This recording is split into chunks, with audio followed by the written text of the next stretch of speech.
All right, we have been more than positive about so many things in the last several weeks to a month, whether it be recruiting, the upcoming season, Lanorris Sellers, breakout players, all the above. Today, it's time for a little self-reflection, and we talk about the three biggest concerns and potential liabilities that South Carolina has to fix if they are going to be better this season than last. Locked on Gamecocks starts right now.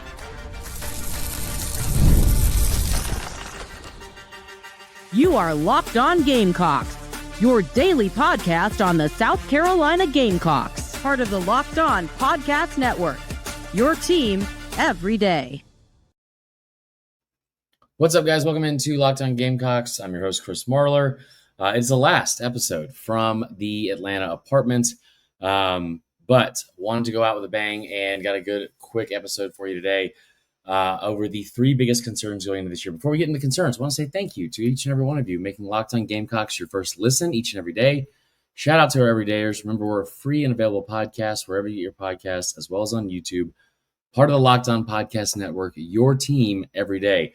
Today's episode brought to you by our friends at FanDuel. And if you have not signed up for FanDuel yet, do it now. Because right now, new customers are getting $150 in bonus bets when their first $5 bet wins. Go sign up at FanDuel.com or download the app today. All right. Like I said, last episode in Atlanta, we're about to move. There's only so many things I can record instead of just admitting that I'm putting off packing. The U-Haul's going to be here in like an hour and a half. So all the equipment for shooting this and recording this is already packed away. So that's why the audio might be a little bit muffled or a little bit worse than usual. And the video is just from the MacBook. So I wanted to clarify that because I know there was a couple comments about it the other day. Three biggest concerns. And we did the show last year going into about a week away from spring ball. We're going to open up there and talk about the three biggest, I think, not necessarily in order. We're going to start with Lanorris and then obviously talk about the one that everyone knows already, the offensive line, and then some other stuff as well. And then in the later part of the show, we preview and predict a commitment prediction for Kosci Barnes, a 3-star out of North Carolina defensive back that is announcing today. So let's get into it. Thing that has to change the most, three things that have to change the most if this team is going to take an actual step forward and not a step back or stay in place from their 9-win season a year ago. Lanorris Sellers, I think, is the best quarterback in the country and have raved about him ever since he went on that tear in the last 6 games of the regular season. There are, you can count on one hand and maybe 0 fingers, honestly, the amount of other college quarterbacks in the country that can do the same things physically that he can do with his legs, with his arms, all the above, with his arm, all the above. But here's the thing. There's a couple things that he, and I'm sure he would say the same thing, has to move on if this team's going to take the next step. And also if they're going to avoid the first half of the season a year ago, the slump that they were in and just the middling 500 record, which ultimately kept them out of the playoff. So first things first, got to get off to a better start. Like I want more than anything, and I'm sure you guys do too, when they open up in Atlanta at Mercedes-Benz against Virginia Tech, I am praying it is just another like rinse and repeat rerun episode of what we saw in November last year, where Lanorris Sellers was 73% or better in his adjusted completion percentage, over 11 yards per attempt, just like an unbelievable quarterback that was night and day different from the month before. That's what we want to see.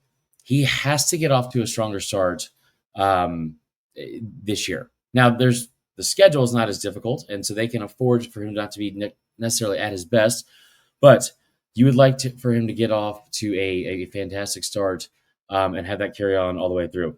Here's the other part of it too, because you look at last year, and he was injured for a game and a half of the first 6 games. Fine. Obviously, the Ole Miss game, you can't put that all on him. But you look at his play and the results on the scoreboard, and they obviously, there were a lot of parallels. The other biggest thing is taking care of the football. Like I'm not worried about him completing over 70% of his passes, throwing 300 yards a game and 3 touchdowns. not my biggest concern, especially in the beginning part of the year. Biggest concern, not turning the football over. And you saw this last year. He led the country in total fumbles with 12, I believe. Last season was 11 or 12. 9 of those came in the first 6 games. He had 7 interceptions. Now, to his credit, he never threw more than 1 in a game, but he had 7 different games where he threw at least 1 interception. The things that he has to improve on: ball security and figuring out how to be less, what's the best way to put it, cavalier and gunslinger in certain situations. You look at him on third down, 65% completion percentage, but 1 touchdown, 4 interceptions. Not what we're really looking for. The turnover worthy plays, it's a PFF stat that he had last year.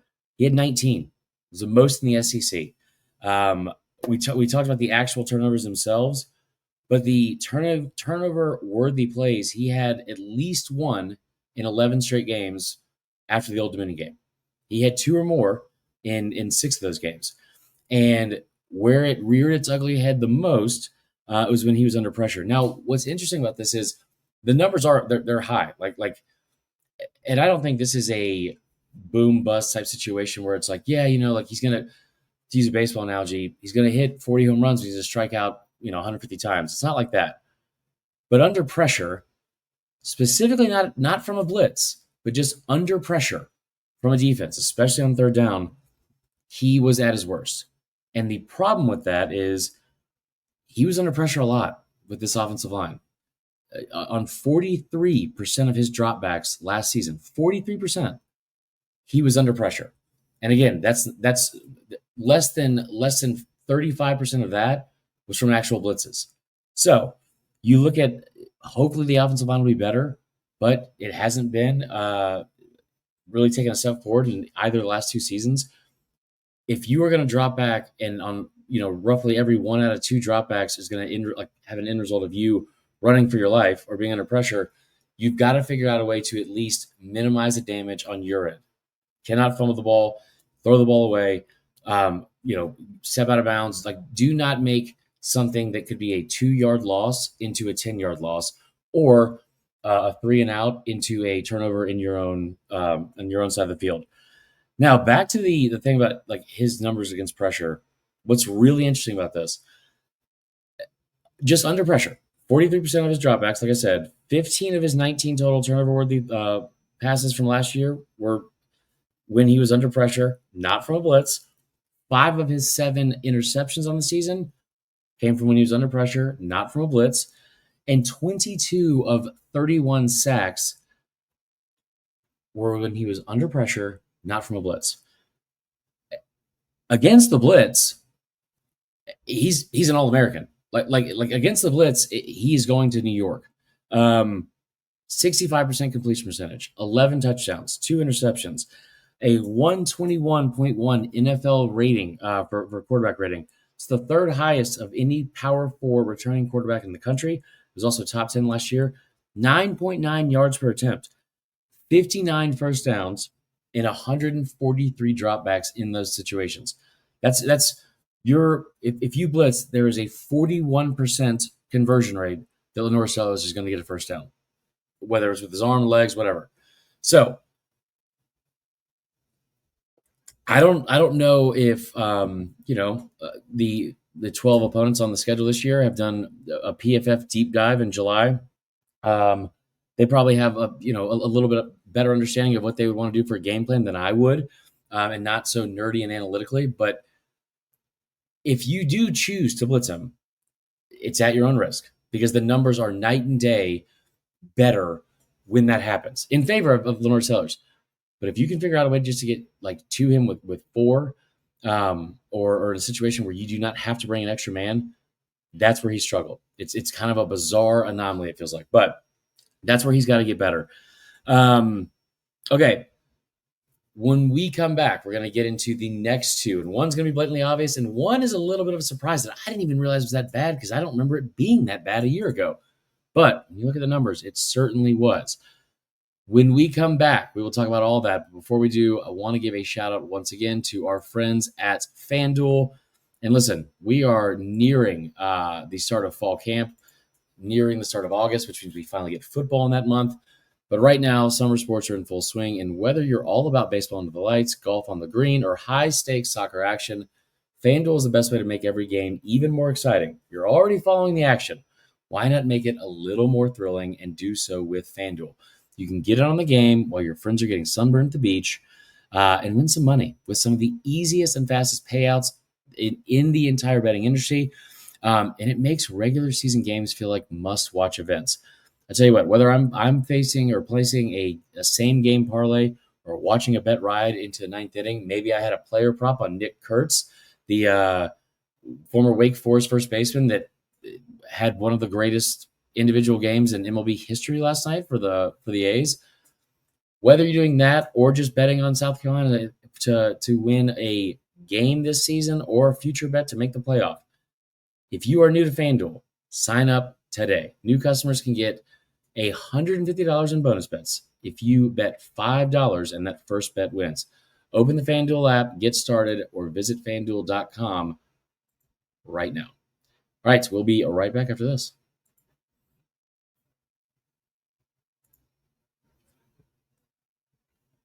All right, welcome back in. Let's get into the next. I mean, what has been the biggest liability of this team? And the offensive line, it can't get worse, you would think, but it's been very consistently bad. And the numbers, you've heard me say them 1,000 times, 41 sacks in each of the last two seasons. What's a bigger concern than just sacks is also how many times your quarterback is under pressure. How many times, and you just heard the numbers as to why. How many times he gets hit? How many times he's, not able to just have a normal drop back, 3-5 step drop and be in rhythm and execute a plan and what you have, what you want to do offensively, especially in the passing game, without having this much of a consistent issue. And like the numbers, there's not a redeeming number or quality really of the offensive line. I do think they're going to get better. This will be the most talented offensive line they've had since Beamer's been there. Just from a recruiting rankings, a player ranking, like this will be the most talented offensive line you've had. And you'll have some depth. You'll have multiple blue chip players. You brought in at least two in each of the last three classes. You've got young guys. You've got guys you brought in from the portal that have veteran experience. You've got two tackles that are going into year two as full-time starters and should be better. One of them is a former five-star that is already getting talked about as an early round draft pick for next year, Josiah Thompson. But before we get to that next year, you look at what happened last year. And statistically speaking, it's the two worst tackles in the entire SEC. And there's no other way to put it. I'm not trying to be, down on either player. Obviously, I know they're both very young, and so there's going to be a lot of like a learning curve. But Casey Henry and Josiah Thompson, the worst combination of tackles in the SEC from a statistical standpoint. You had the worst offensive line pass block efficiency in all of Power 4, the entire country for Power 4. I told you about the 43% pressure rate. You gave up 133 pressures in the 2025 season. You didn't give up as many sacks as Cal or Oklahoma, who each had 50, but you gave up more pressures than every other team in the SEC and the sixth most in the entire country. And you may say, well, you know what? At least we weren't in the bottom five or the worst. Well, guess what? Every other team that was ahead of them, ahead of South Carolina, that was in the top five, they all averaged at least 100 pass attempts or dropbacks more than South Carolina did. South Carolina had that high of a number with 100 less pass attempts on the season. Pretty tough to do. Listen, this is the fourth year in a row where they've had over 10% of their plays that they run into negative yardage. The The tackles, like I said, combined, they allowed 65 total pressures, which was the most in the SEC. They also allowed the first and fourth most pressures in the league individually, and each allowed 6 sacks, which was tied for the most in the SEC. They were also bottom 3 in the SEC in run blocking. Now, here's the thing. It can't get worse. It can't get worse. I do like the fact that you have at least brought in more talent and more depth. And if the best part about that, it means, one, you don't have to have guys that will have to play 93.5% of the snaps like you did last year on the interior offensive line when you lost those 3 players. So you don't have to be super reliant on them, which also means, like, if someone gets banged up, which at that position happens all the time, you feel a little bit better and more confident about putting somebody else in there, so you are not running very thin at that position. Now, the other part of it is the competition. It should raise the level of play just by having more competition in that room, on that unit. I think last week Beamer talked about it. There's probably 3 guys that are vying for the guard spots right now, and you do have a lot of capable players. And again, young, some unproven, but you feel really good about them and how they've performed in camp so far, since they've been on campus, how they fit physically, all of that. All of that is great. And again, you brought in some veteran experience with starts coming from the transfer portal as well. But it has to get better. And at the tackle position, it has to get better immediately. So, Lanorris Sellers, a wizard. Drop just an incredibly one of the most elusive players in the country, if not the most. We saw it time and time again last year. Clemson, saw it against Alabama, saw it against Mizzou multiple times on that last drive. But man, it'd be nice if you could just see him drop back and be able to comfortably wait to see his receivers open up and the route tree open up and all those things that him and Mike Shula have worked on in their playbook and what they want to do offensively. It'd be nice if you could just do that without having to run for your life. Last thing, and this is just a stat that jumped out, and you need to improve it. It's not. This wasn't even on my radar because I don't remember it being this bad last year. But the red zone offense and the conversion rate from the offense was one of the worst in the SEC and one of the worst in the Power 4 and country overall. You finished last year 15th in the SEC in red zone conversions with a 78.7% conversion rate.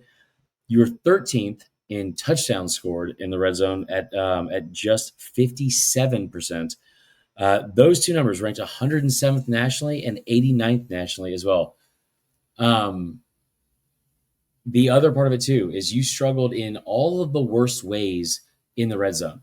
Like, you didn't have a lot of turnovers there. And I told you one of the staples of the Clayton White's defense from a year in 2023 was they forced double-digit turnovers as a defense in the red zone.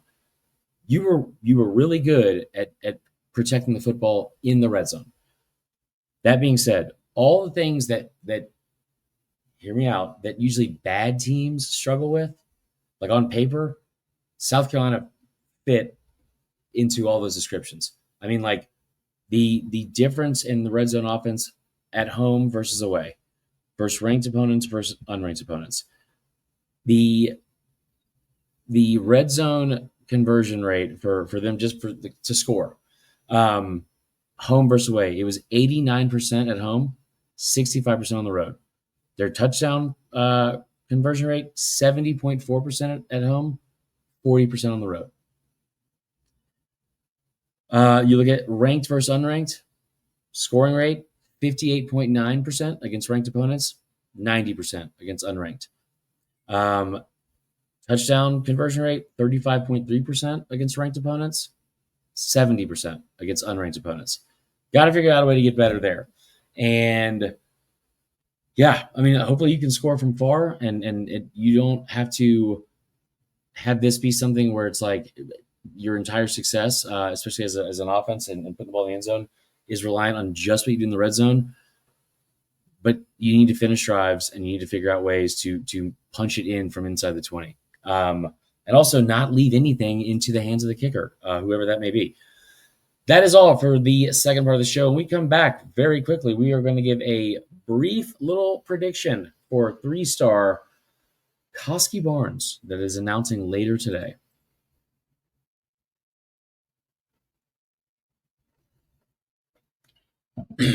All right, real quick. Again, apologize for blurry video and all that kind of stuff. All the equipment's put away, but wanted to knock this out before we get in the U-Haul for 8 hours. And also, genuinely wanted to say I don't read a lot of like the comments consistently, which is not a you thing. I'm going to start doing it. It's a me thing because most people on the internet are very awful, especially if you have a differing opinion from them in sports. But peeked around the corner and looked at the comments from the video yesterday. Genuinely wanted to say thank you to everybody that made a comment congratulating us on the engagement. That was really nice. I appreciate you guys. Very excited for that, and also very excited for the season. And now very excited to read more of the comments and actually engage with you guys a little bit more. Not have to be scared about it. There you go. Look at us working through things as adults. Kosci Barnes, 3-star cornerback from North Carolina. He has 5 finalists from Greensboro, North Carolina. He has 5 finalists: Mississippi State, Kentucky, Miami, Rutgers, and South Carolina. Very odd final 5. I don't even know what to say about that. Anyway, a bit of info from behind enemy lines. Mississippi State's beat writers and intel, they flat out said, this a couple of days ago, that they expect him to end up somewhere in the Carolinas. I had to do a double take because the only finalist of the 5 that's in the Carolinas is South Carolina. So I'm assuming that's what they meant. And also South Carolina has been trending for him ever since he had a visit and the start of July began. So he is announcing today, Saturday, July 26th. Here's the thing. 3-star recruit, and we're not going to ever scoff at those because it's great to get 4 stars and all that kind of stuff. But you look at Kosci Barnes and the boxes he checks and the mold that he is made into in comparison to what specifically this staff wants in a defensive back. We talked about it a couple weeks ago.